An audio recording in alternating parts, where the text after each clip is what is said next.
I moved up here so I could hear you. No problem. Welcome. I'm here basically to field any questions that you may have about taxes, taxable income, for instance, filing statuses. What are the different ramifications? For instance, if we are legally married, we can choose married filing separately. What would happen to us in a tax situation if we chose to go married filing separately? Well, first of all, if you live together for the entire tax year and one or more of you is receiving Social Security as one of your forms of income, if you choose to file apart from each other, 85% of your Social Security immediately becomes taxable. Simply because married filing separately, if you are first legally married, is the only filing status that can be chosen. So it does have some drawbacks and some ramifications from simply being eligible to make that particular choice, such as the full taxation of Social Security. Again, that is up to its full 85% that they are allowed to tax you on Social Security earnings with the combination of other taxable earnings on your tax return. If you choose to file apart from each other and still live together, then the full 85% does become taxable, okay, with that particular choice. Why would someone do that? Why would they make that choice? Very few individuals do make that choice because of what happens to them from a taxation standpoint. There are a number of individuals who choose to file separate from each other for a variety of reasons. For instance, one has gotten into a mess with the federal government, correct? The lack of a legal binding marriage can actually cause us not to be eligible to file as a married filing joint couple. In the state of Wyoming, we do not allow at this particular time frame for the establishment of a common law marriage. So simply cohabitating and representing yourselves as husband and wives, while in many states that could allow you to proceed forward with a married filing joint return, in the state of Wyoming we can't do that. So certainly they would not be filing then as married filing separately, they'd be each filing as single individuals. So again, first and foremost, we need to have to be legally married in the state in which we live in, and for us here in Wyoming that would be a recognizable marriage performed under state authorities. So. You got to have the marriage license. Gotta have a marriage license. Yes. Once we have that, then married filing separately does become an option. However, some of us from time to time in the course of life do make disastrous decisions. One can be that of getting behind on one's taxes, or simply choosing not to file one's taxes when they are required to do so. And you had asked me the question, why would people decide they want to go married filing separately from the other one? Let's say you enter into a late in life union. We both find ourselves in a situation where we're widowed, perhaps, or just have never found that right person in our life to align our lives with. We do enter into marriage, and oftentimes those of us adults who are older have a tendency to trust people without checking into credits or backgrounds. And you can imagine how disastrous it can be to enter into a marriage where you have not checked on someone's background, and lo and behold you find out that they have enormous IRS debt or some other federal encumberment which would make you desire not to commingle your tax situation with that particular individual. Okay. Certainly it's disastrous to find that out. Oftentimes that is not discovered until you file taxes together for the first time. Wow. Yes.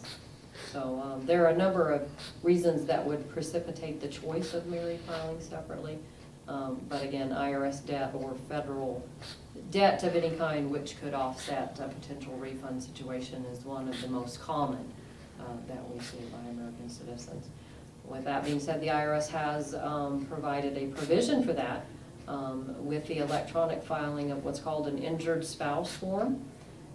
The person who entered into the union with existing federal or IRS debt brings injury upon the one who did not before the marriage was established, and therefore we have a form called injured spouse form that can be filed within the tax return. It can now be filed and accepted electronically. It does delay the refund process as the IRS makes the decision for distribution of any refund monies based on the application for injured spouse.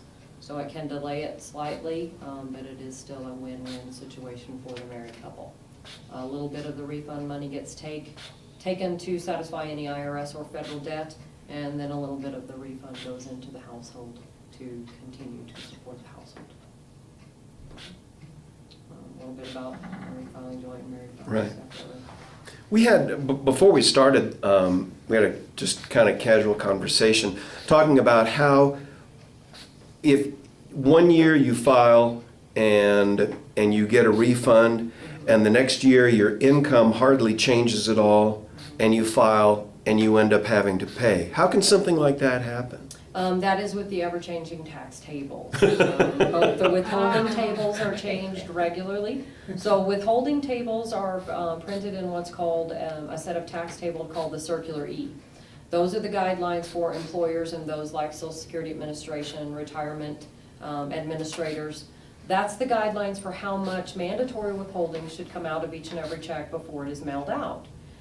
So with the preparation of a W-4, which is often very confusing in and of itself, then you arrive at a number and a status. Generally that status should match that of your tax filing. So if you're a married person on the W-4, your status should be that of married.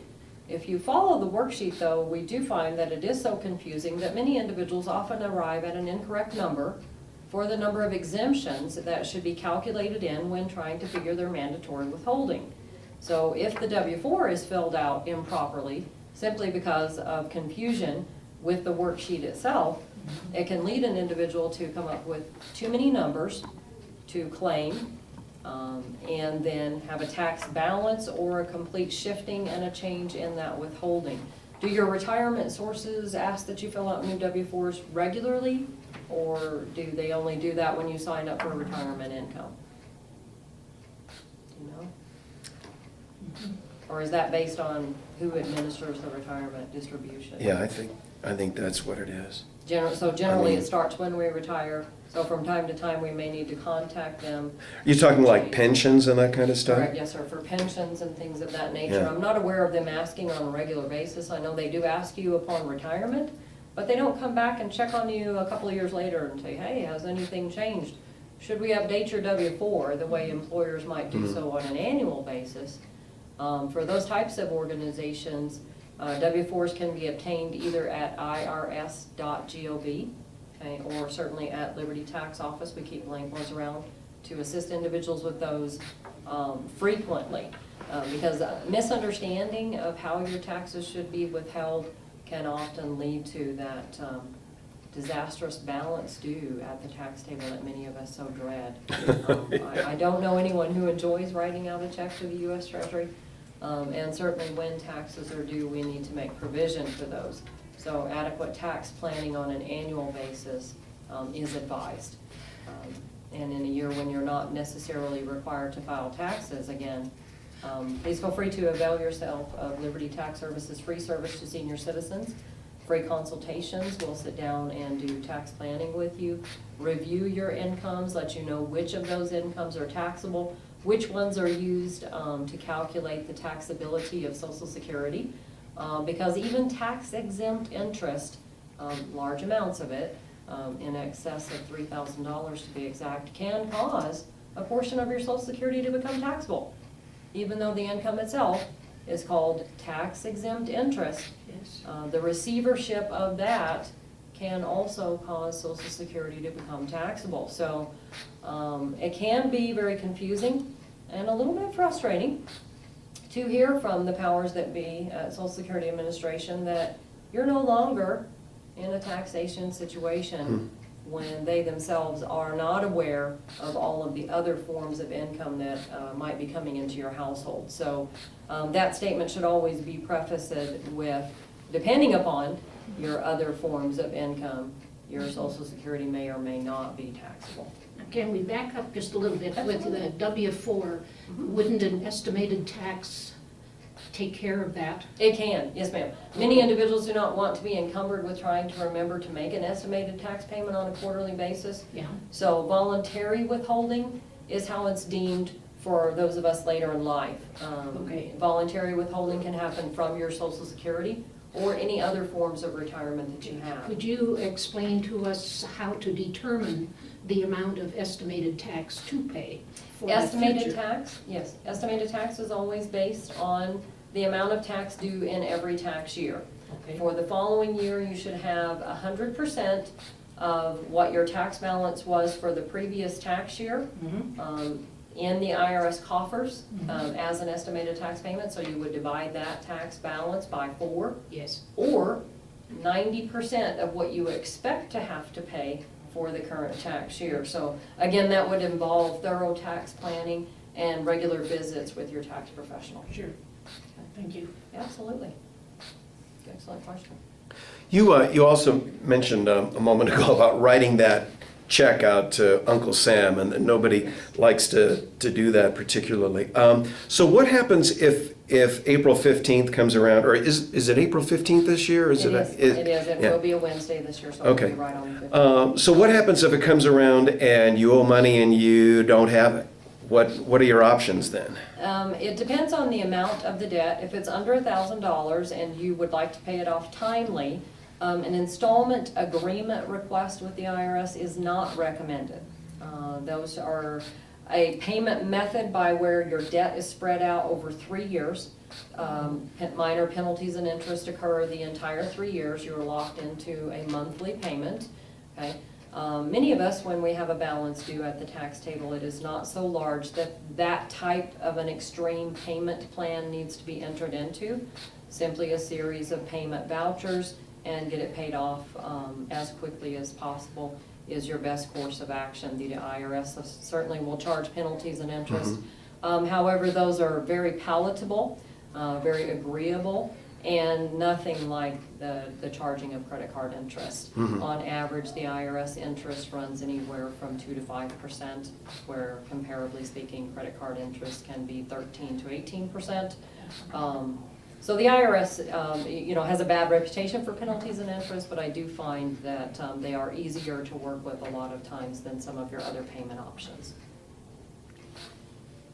So with a large debt, then the IRS does offer an installment agreement request whereby the debt is then divided out over a 3-year time frame. Okay? They charge $150 to set up what's called an installment agreement request, and then you simply make monthly payments on that debt and get it retired within a 3-year time frame. What about, I always wonder about this. You hear every once in a while about some movie star who owes the IRS $5 million or $12 million, something like that. I guess, how does that happen? And how does someone go about trying to pay the IRS millions of dollars? Millions of dollars.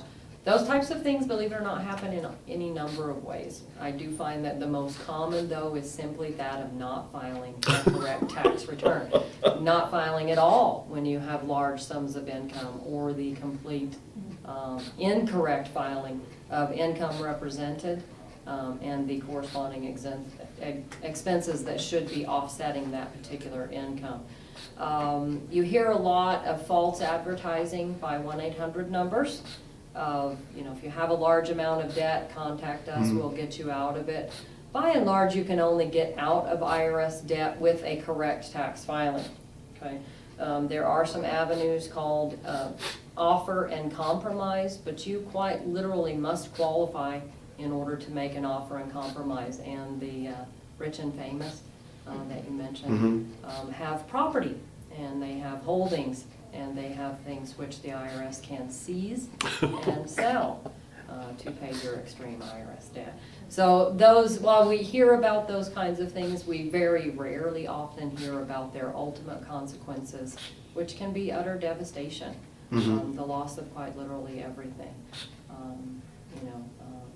It can lead to all sorts of things. But when there are property and possessions involved, please rest assured the IRS has no problem using liens and levies against those types of pieces of property that can, of course, be liquidated for the payment of those extreme amounts of IRS debt. Because I've always wondered, if you make that much money, I mean, if you're that rich, how do you not hire someone who's competent to do your taxes? You know, I just, Oftentimes we find that the wealthy that you're referring to yeah, place their trust misguidedly with an individual who's going to save them and who's going to take care of them. And that same person often ends up with the rights to sign checks for them and all number of ways where they can not only not be honest with their tax reporting, they can quite literally embezzle funds at the same time. So most of the time the stories that we hear are only bits and pieces of those real stories and not, again, the devastating consequences to the individual who's run up against that very tough IRS brick wall. wow, yeah, yeah. Very large mountain.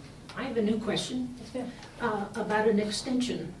What kind of that's good. excuse does a person need to have an extension, and how long can you get an extension? That's a good question. Extensions are now an automatic 6 months. 6 months. But it's only 6 months to allow you to gather up your paperwork. So it is not an extension of time to pay. Money is always due by the due date of the return. If you're an individual, money is due April 15th.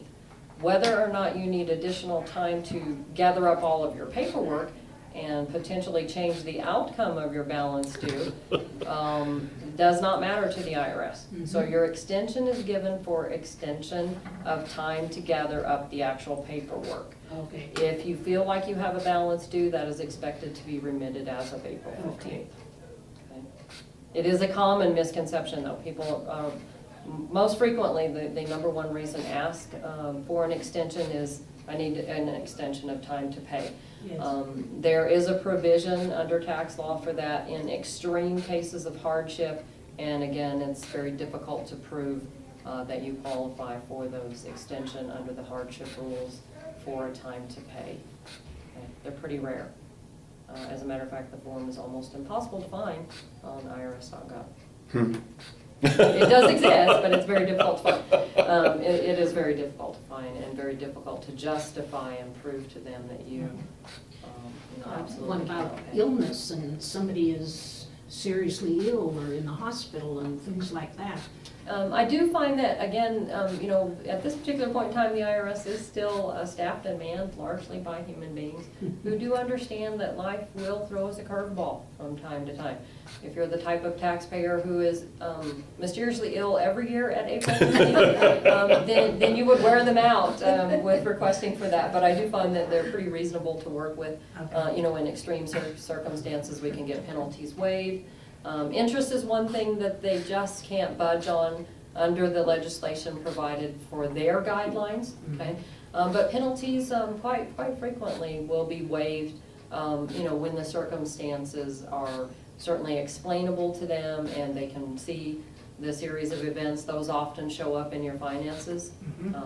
Disastrous illness situations often show up in the payment of extraordinary medical out-of-pocket. Okay, let's use an example. I have a grandson who is in the hospital, has been for 10 days now. Well, I don't think he's going to be able to file by the 15th. And I'm not getting involved there. He doesn't live in Wyoming. sorry. But he's going to need an extension. But he has no idea what his tax would be. Is he supposed to send something in anyway and then ask for the 6 months to get his paperwork together? That would be where you would fall to the if he owed last year, Mhm. if he had a balance due last year, Mhm. then his guesstimation would be that of the equivalent of 100% of what he paid last Oh, year. okay. Okay? All right. Now, if he did not have a balance due, but in fact had a refund on last year's tax return, Mhm. and a free extension, Mhm. those are a very simplistic form to fill out. They can be easily printed off of irs.gov. So I would mail in an extension or advise his spouse or someone close to him to file an extension on his behalf. Mhm. And again, if he has a series or pattern of having balance due, then what he would want to pay is the equivalent of what his tax balance was the year before. Right. And that will prevent him from having any penalties or interest on a potential balance due. Okay. Excellent question. Yeah, I remember hearing stories a long time ago. There were astronauts, who were in space, over tax time, and they made a big deal about, you know, the government giving them an extension, you know, because they were out in space somewhere. Well, and in their case, we also have provisions for active duty military. They're granted automatic extensions. Citizens traveling abroad are sometimes granted automatic extensions in time to get back into the United States in order to file their taxes. So we have a number of ways where extensions are certainly acceptable, and there are provision made for them under legislation. One thing I hear too is that people say, well, it's not too early to begin planning and thinking about, you know, April 15th of 2016. So what kind of things should you know, be doing right now, even though it's, you know, we're just finishing up the first quarter of the year? What kind of things should you be thinking about? Now's the time to take an assessment of what are all of my forms of income and which of them are taxable and which of them are likely to grow in the coming year. Certainly retirement incomes, the loss of a spouse is another thing that needs to be adequately planned for under tax provision, no matter when that might occur. Sometimes a person might lose a spouse before the tax filing can be handled for the year before. In that particular case, they would still be married filing joint, not just for the tax year that's already passed, but for the tax year of the loss and the passing of that particular spouse. So there are a number of reasons why a person would want to be vigilant and prepare early. You know, again, changing incomes, raises in retirement, a new retirement reaching its maturity and needing to be drawn from, in addition to Social Security. So a quarterly review, if income is ever changing at this particular stage in life, would certainly be warranted. What about you folks at Liberty Tax Service? I mean, I know that you're open more than just 3 months out of the year. What kind of things do people come in and see you about, you know, the other 9 or 10 months out of the year? Primarily consultation, tax filings, problem resolution, IRS correspondence that's often very confusing. Do I need to respond? How do I respond? All of those types of things. Our office is open 5 days a week year-round, Monday through Friday. And so you'll find us pretty accessible and easy, and we love being here as a service to the senior citizens. Mm-hmm.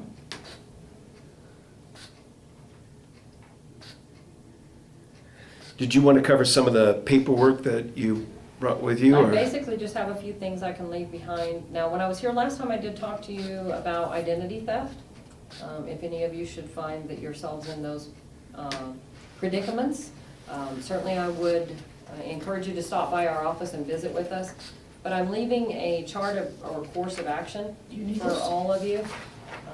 Where to start first, contact those 3 big credit agencies to make sure that identity theft doesn't go any further than the IRS, okay, and government offices. And then remember to make a list of all credit cards and all other financial organizations that you may need to contact should you find yourself a victim of that particular happening. It is unfortunate, but it is beginning to be on the rise, and again, the IRS does predict that every American citizen will be a victim of it within the next 7 years. I did bring out a handout for everyone too, taxable versus non-taxable income. This one you may find very helpful. You may find very helpful as you review your sources of income, which ones are going to be taxable and which ones won't be when calculating would a portion of my Social Security be taxable. And as I indicated to you before, the very category of non-taxable interest alone could cause your Social Security to become taxable with the right combinations of such tax-exempt bond interest. Certainly, we may be looking at a little bit larger investment portfolio in those aspects. But it can be quite disconcerting when you've planned well for your retirement and you have a number of different retirement sources. You may be being feel like tax is a burden all over again in the later years in life, just like it was when you were young and making a better living than when you first started out in life in your early 20s. So proper tax planning is prudent even in our later days in life, okay? And estate planning as well. So. Yeah, I'm probably more careful than the average person. But I got a phone call from one of my credit card companies. I only have two, but I got a phone call. And somebody had used my credit card number to buy a $1 soda drink Oh, goodness. someplace. And they called, and according to my record, didn't look like anything I would do, and which is true. And I said no, and they said, thank you, we'll take care of it, you will not have it on your statement. So they, however they pursued that, but somebody, where they got it, I don't know. There are transaction numbers on all of those types of transactions anymore, and so banks and the authorities that be are given more and more ability to track down those types of things. A lot of times in those cases, the charges, it's been proven, start with something very small, very Yes. non-plus, such as a Coke or Yes. just a little bit of gas, say $10 or $12 worth of gas. And what those individuals who have gotten a hold of those numbers are trying to do is test the waters. Is anybody going to notice this? Is anybody going to pay attention? So that then they can go on to perpetrate a much larger transaction. Well, it's been a long time ago and nothing has happened, so I guess it was taken care of. but Yes, ma'am. Sounds like you scared have the a heck out terrific of bank me. that's Yeah. out the back Mhm. there. Yeah. Just in case you wanted something fun today, I also brought you a word search. It is, of course, patriotic and American, and it may stimulate the mind somewhat. I'm not sure if anyone likes word searches, but just in That's case, funny. I brought a little bit of that as well. That's right, yeah, that's right. Thank you.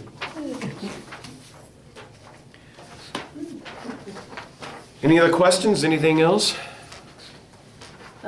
So, to review a little bit, if I may, the new things are the marriage filing separately, right? Married filing separately, correct, and the taxation of Social Security if you choose to Yeah, file that's- apart from each other and either of you or both of you are Yeah, receiving Social But that's a Security. new thing in this year's. It's not brand new in this year. It is a change over the last 3 years though, and it is one that we want to make sure that Okay, and the other individuals was- are aware of. Injured spouse form. Injured spouse can now be filed electronically. In the past, that did need to be mailed in by paper. It took 4 to 6 months to actually process. They are expediting the processing of those particular filings with the acceptance of them by the electronic method. So then with the tax table, when we're looking up how much we owe, it could be changed to where this, like we were talking about, the one that got a $750 refund last year, this year paying $500 on the same amount of money, On the same amount of money. is just something that they just change and we just go with it. Right, and that was the combination of 2 different changes. Every year and sometimes twice a year, the Circular E, which again is the withholding schedule by the payers, if you will, how much should I withhold according to how this W4 is filled out for this individual. So those change regularly, okay?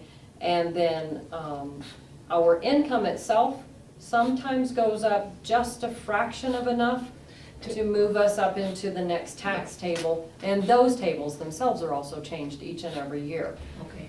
It costs the Treasury a great deal of money to process refund checks, and the whole process, if you will, of refunds is not cost effective from a Treasury standpoint.